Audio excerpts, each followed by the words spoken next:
Today, we'll finally be talking about angular momentum, the operator, from scratch, and deriving all of its eigenstates, including the eigenvalues and eigenfunctions. So, let's begin. What is angular momentum? So, part one. What is angular momentum?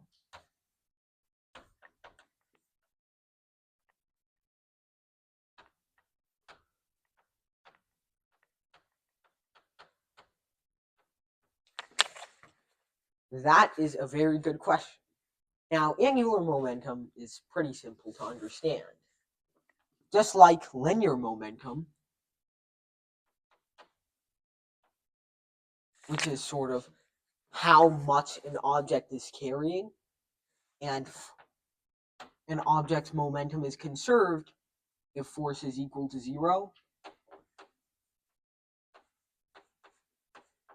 mostly because force is equal to the change in momentum over time.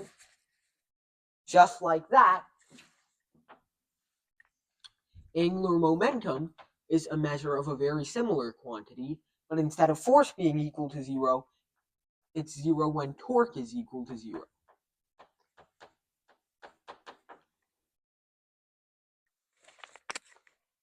So, this is a very nice definition of angular momentum right now.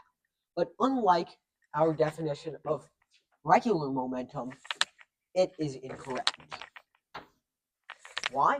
Because MVR only holds when you're within a perfectly circular orbit.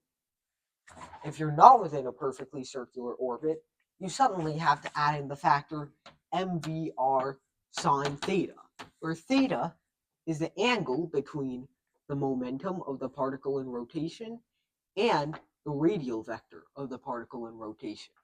Of course, in a circle, that's always a right angle, which makes sine theta 1, so you don't have to worry about it.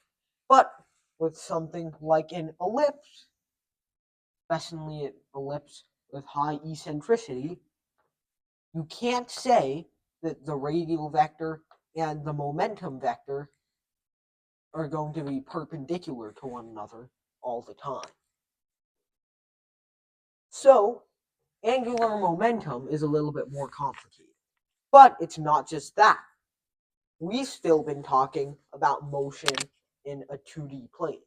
As soon as we extend an object's motion to 3D, say we have a spherical pendulum that is swinging around the